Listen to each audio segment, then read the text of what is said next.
അതെ, നിങ്ങളെ രണ്ടാളെ അടിയന്തരമായിട്ട് സ്കൂളിലേക്ക് വിളിച്ചു വരുത്തി എന്തിനാണെന്ന് അറിയാമോ? മക്കളുടെയൊക്കെ പ്രകടനത്തെ കുറിച്ച് അറിയിക്കാനാ. നിങ്ങളൊന്നുമില്ല ഈ സ്കൂളിന്റെ PTA പ്രസിഡന്റ് അല്ലേ? ഇവിടെ നടക്കുന്ന എന്താണെന്ന് അന്വേഷിക്കണ്ടോ? ഇങ്ങനെ പോണെങ്കിലേ ഈ ടീച്ചർ കൊലക്കുറ്റത്തിന് സാക്ഷി പറയേണ്ടി വരും. അമ്മാതിരി അവന്മാരെ പോക്ക്. എടാ, നിങ്ങൾ പഠിക്കാനെന്നും പറഞ്ഞു വിടണം. നീ കണ്ണിക്കണ്ട പിള്ളേരെ മെക്കിട്ട് കയറാനാണ്. ഞാനാരും തല്ലിയില്ല അച്ഛാ. കണ്ട, അവൻ തല്ലിയിട്ടില്ല. അവർക്ക് തല്ലി കിട്ടിയില്ല. അവനിക്ക് എന്റെ മോൻ കൊടുത്താ കൊടുത്തെന്നും പറയാം. അവൻ നുണ പറയാറുണ്ട്. എന്നെ കൂടെ ആവശ്യമില്ലാത്ത പറയുമ്പോഴേ മാഷ് വിളിച്ചിട്ടാണ് ഞാനിവിടെ വന്നത്. എനിക്ക് ഇയാളുടെ വായിലിരിക്കണ കേൾക്കേണ്ട ഒരു കാര്യമില്ല. എനിക്ക് PTA പ്രസിഡന്റ് 1000 രൂപ ആയിക്കോട്ടെ. ഞാൻ എന്റെ മോനെ ഇവിടെ പഠിക്കാൻ വിടുന്നതാണ്. അതിന് തന്റെ മോനെ തല്ലാനല്ല അവനെ ഇവിടെ വളർത്തു ദോഷമുണ്ടോ? നല്ലപോലെ പഠിപ്പിച്ചു. 3 മാസം പറയുന്നത് അവന്റെ കണ്ണുമോനെ പിള്ളേരെ തല്ലിക്കൂടാന്നേ ഉള്ളൂ. കൂടുതൽ കൊടുക്കുന്നത് പാളം വെച്ചാൽ അടിച്ച മുതു വിളിച്ചളെ. അതെ, നിങ്ങൾ PTA പ്രസിഡന്റ് അല്ലേ? PTA പ്രസിഡന്റിന്റെ മക്കള് ഇവിടുത്തെ സ്കൂളിന്റെ മാതൃകയാവണ്ടേ? ഓ മാതൃകയാണോ? ഓന് എന്താ കുഴപ്പമുള്ളത്? അവനൊരു അക്ഷരം പഠിക്കില്ല. അവൻ മനസ്സിലായല്ലോ സാറിന്? എന്ത് മനസ്സിലായല്ലോ? നിങ്ങളുടെ മോനെ ഒരു അക്ഷരം പഠിക്കില്ല. ഇവന്മാർക്ക് ഈ സ്കൂളിൽ വന്നു കഴിഞ്ഞാൽ ആകെ എന്താ തല്ലു പിടിക്കുക, അല്ലെങ്കിൽ ടീച്ചർമാർക്ക് ഇരട്ടപ്പേര് ഇടുക. എല്ലാവർക്കും ഇരട്ടപ്പേര് ഇട്ടിട്ടുണ്ട്. എന്താ ടീച്ചറെ പേര്? എന്ത് സാറേ, ഇപ്പൊ അതാണ് ഇവിടുത്തെ പ്രശ്നം. അല്ല, അറിഞ്ഞിരിക്കണം നല്ലതാണല്ലോ. ഇനി അറിയാതെ എന്റെ വായിന്ന് വന്നു പോയാലേ, അതുകൊണ്ട് ചോദിച്ചാ. അല്ല, അതിപ്പോ ഇവിടെ പറയേണ്ട കാര്യമില്ലല്ലോ. രഹസ്യമായിട്ട് പറയും. എന്താ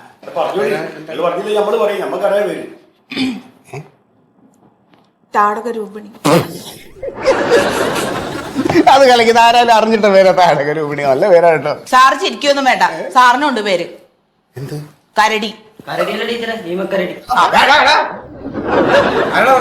അങ്ങനെ പേരിടാൻ ഇവിടുത്തെ പിള്ളേരൊക്കെ പറഞ്ഞ നടന്ന. ഇനി മേലാലും ടീച്ചർമാർക്കും സാറന്മാർക്കും ഏറ്റവും ഇട്ടാണല്ലോ. കണ്ട, ഒരു കൂസലും ഇല്ല ഇവന്മാർക്ക്. ഒരക്ഷരം ഇവന്മാരോട് പറയാൻ പറ്റില്ല. തിരിച്ച് തർക്കുത്തരെ വായിന്ന് വരുള്ളൂ. അതങ്ങനെ വരൂ ടീച്ചറെ. കാരണം ഇവരെയൊക്കെ കണ്ടല്ലേ പഠിക്കുന്നേ. സാറെന്ത് വർത്താനമാണ് സാറേ ഈ പറയണം? ഞാനൊരു കൂലിപ്പണിക്കാരനാണ്. രാപ്പകലില്ലാതെ അധ്വാനിച്ചിട്ടാണ് അവന്റെ ആവശ്യങ്ങളൊക്കെ നടത്തി കൊടുത്തിട്ട് ഈ സ്കൂളിൽ വിടണം. ഇന്ന് എന്റെ പണിയും കളഞ്ഞിട്ടാണ് സാറ് വിളിച്ചിട്ട് ഞാൻ ഇവിടെ വന്നേക്കണം. എന്തോരം പൈസ അവന് വേണ്ടി ഞാൻ ചെലവാക്കണമെന്ന് അറിയാമോ? പറയുമ്പോ യൂണിഫോമിന്റെ ഫീസ്, ഇമ്പോസിഷന്റെ ഫീസ്, സ്റ്റാമ്പ്, ഇതൊക്കെ ഞാൻ കൊടുത്തയക്കണില്ലേ? എന്തിന്? ഇവിടെ മാഷ് പറഞ്ഞിട്ടെന്ന് പറഞ്ഞിട്ട്. എടോ, ഇത് ഗവൺമെന്റ് എയ്ഡഡ് സ്കൂളാണ്. ഇവിടെ ഇതൊക്കെ ഫ്രീ ആണ്. എന്നിട്ടും ഞാൻ തന്നില്ലേ? ഇവിടെ യൂണിഫോം ഫ്രീ ആണ്, ബുക്ക് ഫ്രീ ആണ്, ഇവിടെ ഉച്ചഭക്ഷണം ഉണ്ട്. ഇതെല്ലാം സൗജന്യമായിട്ട് കൊടുക്കണം. പിന്നെ എന്തിനാ ഇവിടെ കാശ്? എന്നിട്ടാണ് കഴിഞ്ഞ ആഴ്ച ലോകരിതൻ ടേബിളിന്റെ കാലൊടിഞ്ഞ് കിടക്കുകയെന്ന് പറഞ്ഞിട്ട് അത് നന്നാക്കാൻ 200 രൂപ വെച്ച് വേണമെന്ന് മാഷ് പറഞ്ഞത്. ലോകരിതൻ ടേബിളിന്റെ കാലൊടിഞ്ഞു? ആ, നന്നാക്കില്ലേ അത്?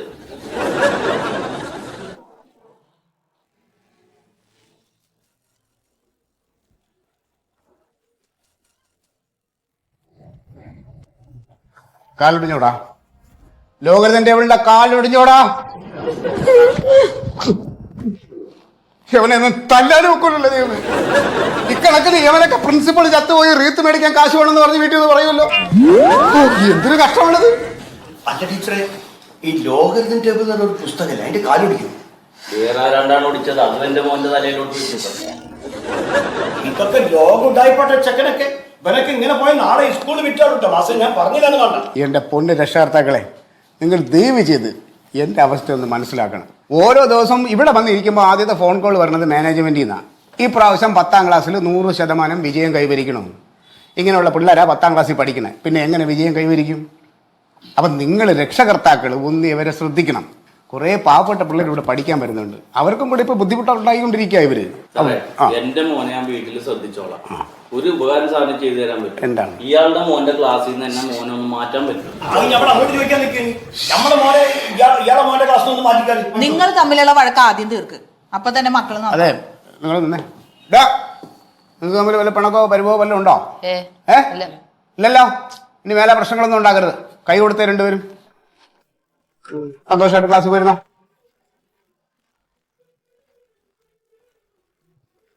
കണ്ടോ, ഇത്രയേ ഉള്ളൂ പിള്ളേരുടെ കാര്യം. നിങ്ങൾ രക്ഷകർത്താക്കന്മാരാണ് പലതും മനസ്സിലാക്കേണ്ടത്. ഇവരുടെ ഈ പഠന കാര്യത്തിൽ മാത്രമല്ല, ഒന്ന് സ്വഭാവ കാര്യത്തിലൂടെ നമ്മൾ ശ്രദ്ധിക്കണം. വീട്ടില് നമ്മൾ പരമാവധി ശ്രദ്ധിക്കണം. ശരി, എന്നാ പിന്നെ കേട്ടോ. ശരി.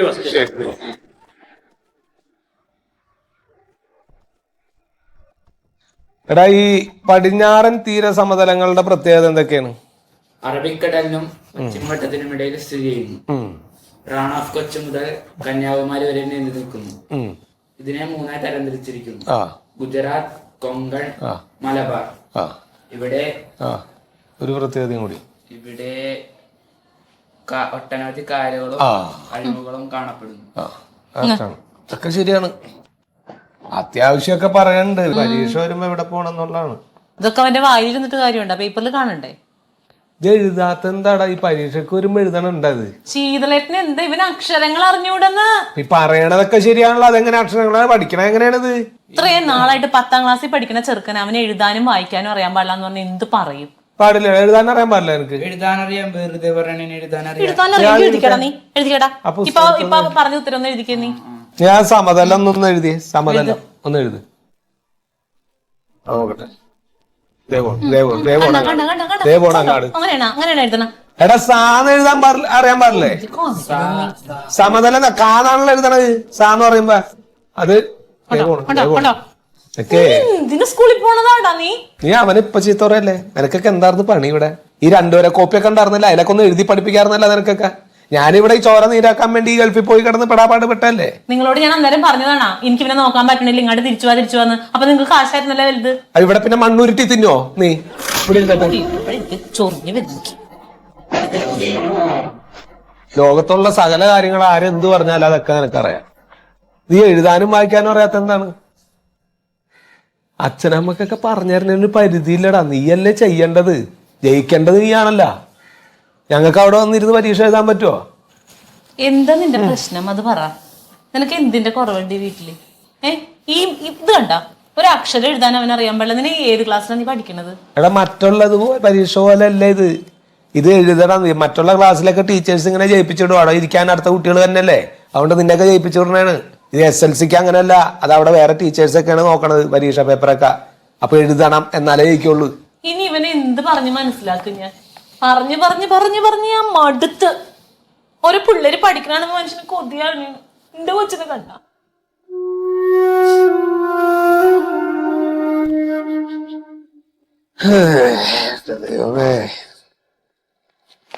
ഇതെന്താണ് ഈ ഫാനിന് കാറ്റുമില്ലേ? ഇത്രയും സ്പീഡേ ഉള്ളൂ. ഓ പറഞ്ഞില്ല. എന്റെ മൊയ്തു ഇവിടെ മാനേജ്മെന്റിന് ഞാൻ വാക്കുകൊടുത്തിട്ടുള്ള കാര്യം മൊയ്തുവിന് അറിയാമോ? ഈ കൊല്ലം 10ാം ക്ലാസ്സിൽ 100% വിജയം കൈവരിക്കുന്നു. നിങ്ങൾ എന്തിനും വേണ്ടാത്ത വാക്കൊക്കെ കൊടുക്കാൻ നിൽക്കണേ? ഞാനേ ഇവിടുത്തെ പ്രിൻസിപ്പാളാണ്. ഞാൻ അതിലേക്കാണ് എൻ്റെ കഴിവ് തെളിയിക്കേണ്ടത്. നിങ്ങൾ വീട്ടിൽ നിന്നും പറഞ്ഞാൽ നടന്നാൽ മതിയല്ലോ, ഒന്നും അറിയണ്ട. എന്താ ഇപ്പം ചെയ്യാന്നുള്ളതാണ്. ആ 14 എണ്ണം, 1ഉം 2ഉം അല്ല 14 എണ്ണം ഉണ്ട് ഈ 100% ഭീഷണിയായിട്ട് നിൽക്കണേ. അതൊന്നും ഇനി എങ്ങനെ പരീക്ഷ എഴുതിയാലും ജയിക്കൂല. പറഞ്ഞു വിട്ടാലും ടീച്ചർ കൊടുത്തിട്ട് ഞാൻ ആലോചിച്ചതാ പല പ്രാവശ്യവും. അതില് പ്രസിഡന്റിന്റെ കൊച്ചുണ്ട്. നിങ്ങളുടെ മോ ആശുപത്രി തന്നെയാണോ? അപ്പൊ അവനുണ്ട്. ഇതിനൊക്കെ പറഞ്ഞ് വേറെ ഏതെങ്കിലും സ്കൂളിൽ വിട്ടാ അവരെങ്ങനെ ചുമക്കാം? ആരെങ്കിലും തയ്യാറാവണ്ടേ? അല്ല, നിങ്ങൾ എന്തെങ്കിലും ഒരു വഴി കണ്ടെത്തി. നിങ്ങളല്ല മാസുമാര്. ടീച്ചറെ, ഞാനൊരു വഴി കണ്ടുവച്ചിട്ടുണ്ട്. ആ വഴി എന്താ പറയും? എന്താണ് സാറ് വരാൻ പറയണ്ടായി? ഞാൻ 4 മണി കഴിഞ്ഞല്ലേ നിങ്ങളോടൊക്കെ വരാൻ പറഞ്ഞേ? അതെ, 4 മണിക്ക് ഞാനൊരു കടയുടെ പണിയായിട്ടുണ്ട്. നാളെ ഉദ്ഘാടനമാണ് അതിന്റെ. അപ്പൊ ഇന്ന് രാത്രി കൂടി ഇന്ന് ചെയ്തു കൊടുത്താലേ തീരുള്ളൂ. ഞാനപ്പോ രാഘവേട്ടനെ കൂടി വിളിച്ചോണ്ട് പോന്നാണ്. ഇരിക്കും. നിങ്ങൾക്കെല്ലാം നിങ്ങളുടെ കാര്യങ്ങളിലുള്ള തിരക്ക് മാത്രമേ ഉള്ളൂ. കുട്ടികളുടെ പഠനത്തെ കുറിച്ചൊന്നും ഒരു ചിന്തയില്ലല്ലോ. എന്താ സാറേ വരാൻ പറഞ്ഞു? അതെ, നിങ്ങളുടെ ഉൾപ്പെടെ 14 കുട്ടികള് എങ്ങനെ വിചാരിച്ചാലും ഇത്തവണ ജയിക്കാൻ പോണില്ല. അപ്പൊ അതറിയാം. ഇത്തവണ ഇവിടുന്ന് 62 പേരാണ് SLC എഴുതണേ. അവര് മുഴുവൻ ജയിച്ചാലല്ലേ 100% വിജയം നമുക്ക് കിട്ടുള്ളൂ. പക്ഷെ ഈ 14 പേരെ എങ്ങനെയായാലും ജയിക്കില്ല.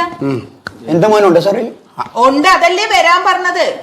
ഞാൻ മാനേജ്മെന്റിന് വാക്ക് കൊടുത്തിട്ടുണ്ട് 100% വിജയം കൈവരിച്ചു കൊടുക്കാന്ന്. അതെന്ത് പണിയാ സാറ് കാണിച്ചത്? ഞാനും ചോദിച്ചു. വേണ്ടാത്ത വർത്താനം നിങ്ങൾ പറഞ്ഞു. അല്ല, അപ്പൊ നിങ്ങളുടെ പിള്ളേര് ജയിക്കണ്ടെന്നാണോ? വഴി കണ്ടെത്തി പറഞ്ഞില്ല. ആ വഴി പറഞ്ഞില്ല നിങ്ങൾ. ഇവരൊക്കെ പറയുന്ന കേട്ടോ ഞാൻ കുറ്റക്കാരന് പോലെയാണ്.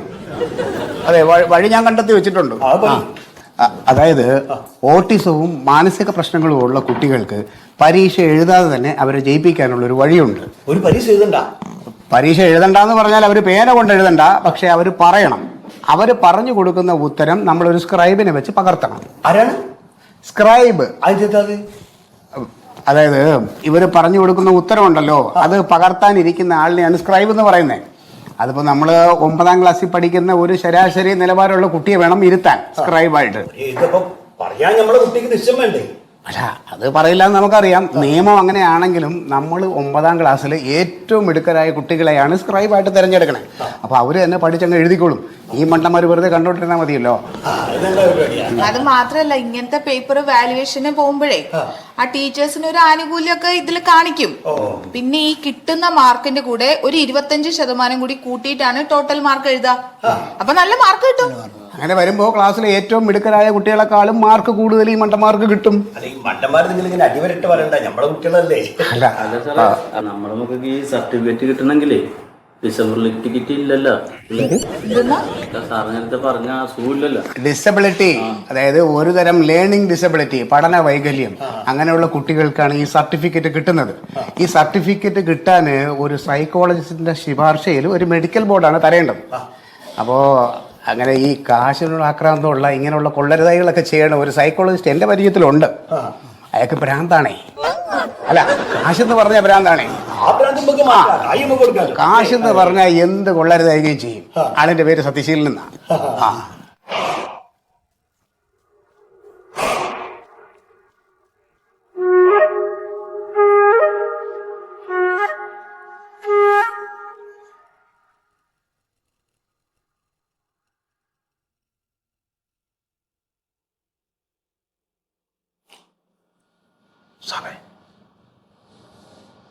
സാറേ,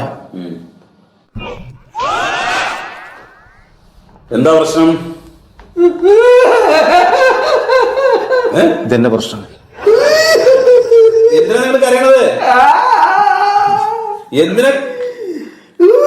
സാറേ, അമ്മാവനാന്ന് ആരെന്ത് പറഞ്ഞാലും അപ്പ കരയും, പൊട്ടിക്കരയും സാറേ. കരയണ്ട കേട്ടോ.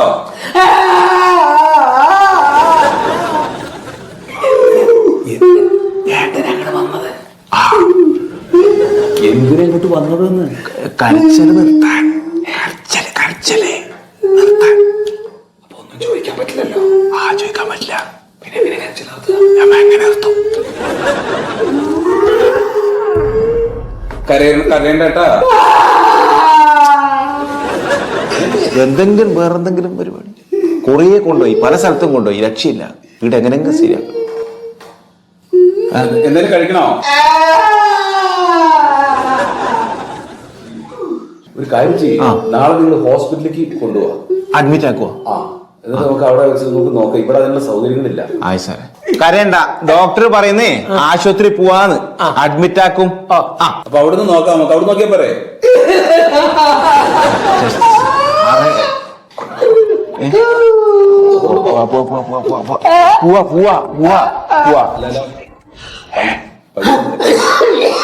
കൺസൾട്ടിംഗ് ഫീസ് തന്നില്ല.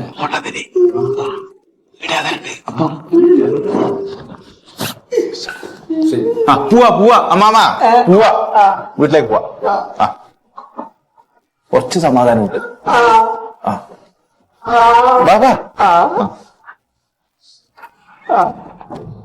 വെള്ളം വല്ല കുടിക്കണോ? നിങ്ങൾ പോ. എന്തിന്താണോ?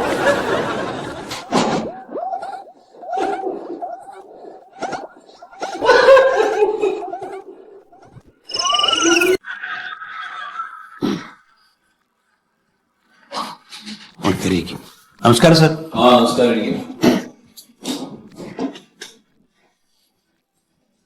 എന്താ പേര്? ആസിം മൊയ്തു. ആസിം മൊയ്തു മോനാണ്. ആ പേപ്പർ എടുത്തോ. വേനി കുറച്ച് വാക്കുകൾ പറയാം, അത് എഴുതണം. ആപ്പിൾ.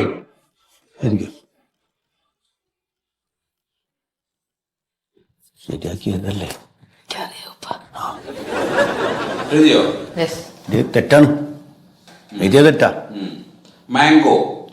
മാംഗോ ഒന്ന് തെറ്റാ, എഴുതിയ തെറ്റാ. റൈഡ്. റൈഡ്.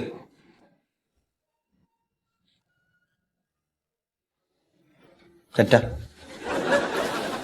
ഇനി ഞാനൊരു 2-3 ചോദ്യങ്ങൾ ചോദിക്കാം, അതിന് ഉത്തരം പറയണം. നടൻ മോഹൻലാലിന്റെ ആദ്യത്തെ സിനിമ? മഞ്ഞിൽ വിരിഞ്ഞ പൂക്കൾ. കറക്കല്ലേ? സിനിമയിലെ ആളാ. ഇന്ത്യൻ ക്രിക്കറ്റിന്റെ ഇപ്പോഴത്തെ ക്യാപ്റ്റൻ, വിരാട് കോഹ്ലി. നമ്മുടെ വിദ്യാഭ്യാസ മന്ത്രി, ഉമ്മൻചാണ്ടി. ഞാൻ പറഞ്ഞത് സാറേ. അതെ, ഞാൻ എങ്ങനെയാണ് ഈ കുട്ടിക്ക് സർട്ടിഫിക്കറ്റ് തരുന്നത് നിങ്ങൾ പറ. അല്ല സാറേ, ഓനെ എഴുതിയൊക്കെ ഇടങ്ങാറല്ലേ? ഇയാൾക്കൊരു കുഴപ്പമില്ലല്ലോ. അല്ല, ഓനെ എഴുതിയൊക്കെ തെറ്റല്ലേ? അത് പഠിക്കാത്തതിന്റെ കുഴപ്പമാണ്. ഇതിലൊന്നും കുഴപ്പമില്ല. ഇത് ആപ്പിൾ എഴുതി ശരിയാണ്, മാംഗോ ശരിയാണ്, റൈറ്റ് ശരിയാണ്, എല്ലാം ശരിയാണ്. അല്ല, എന്തൊക്കെയോ കുഴപ്പമുണ്ടോ അവന്? സർട്ടിഫിക്കറ്റ് കിട്ടുകയാണെങ്കിൽ. അവന് ഒരു കുഴപ്പമില്ല. അവന് കൃത്യമായിട്ട് പഠിക്കാത്തതിന്റെ കുഴപ്പമാണ്. അതിന് കാരണക്കാരൻ നിങ്ങളാണ്. നമ്മക്ക് വലിയ വിദ്യാഭ്യാസമൊന്നും ഇല്ല. അതുകൊണ്ട് തന്നെയാണ്. മൻമോഹൻ സാർ പറഞ്ഞ കുഴപ്പമില്ല, പൈസ തരും അറിഞ്ഞു.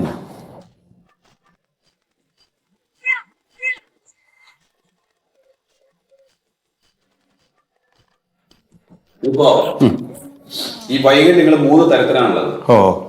ഒന്ന് ഡിസ്ലെക്സിയ.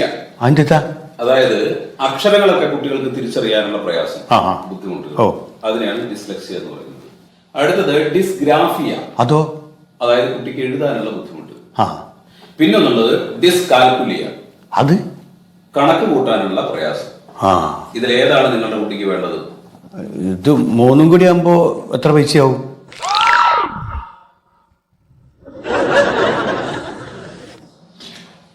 അല്ല, നിങ്ങളിത് എന്തിനു വന്നതാ? അല്ല, 3 കൂടി ആകുമ്പോ പച്ചക്കറി കടയാണ്. നമുക്ക് അറിയാറ്റാണ് സാറേ, അറിയാത്തോണ്ട് ചോദിച്ചാ. ഓന് പറ്റണ എടുത്തോളൂ നിങ്ങള്. ഓന്റെ ഈ കോലത്തിന് പറ്റണ ഏതാ വെച്ചാല് അടിക്കാം. നിങ്ങളുടെ കുട്ടിക്ക് ഡിസ്ലെക്സിയ മതി. അതാണ്, അത് കേൾക്കാനൊരു സുഖമുണ്ട്. അതുപോലെ ചേരും. അക്ഷരങ്ങളെ തിരിച്ചറിയാനുള്ള അതാണ് അവന്റെ പ്രയാസം. പേരെന്ന് പറയൂ. ആസിം. അപ്പൊ ശരിയേട്ടാ, പൊക്കോളൂ. അല്ല, അപ്പൊ ഇത് എപ്പോഴാ കിട്ടുക? അത് മന്മൻ സാറിന് കൊടുക്കും. കായൊക്കെ സാറിന് കൊടുത്താൽ മതി. അവിടെ കൊടുത്താൽ മതി അല്ലേ? എന്നാ പിന്നെ നിങ്ങൾ പോട്ടെ സാർ. ശരി ശരി. താങ്ക്സ് പറയടാ. Thank you. മോനെ, എന്തെങ്കിലുമൊക്കെ പഠിച്ചിട്ട് എഴുതിക്കൂടെ? പഠിക്കുന്നു പറയും. പഠിക്കാൻ ആർക്കും എനിക്ക് വേണ്ടിട്ടോ. പോട്ടെ സാർ. നിങ്ങളുടെ കൂടുതൽ വന്ന ആളുകൾ ഇനി അവിടെ ഇല്ലേ? ഒന്നുണ്ട്. പേര് വിളിച്ചോ. ബാബാ.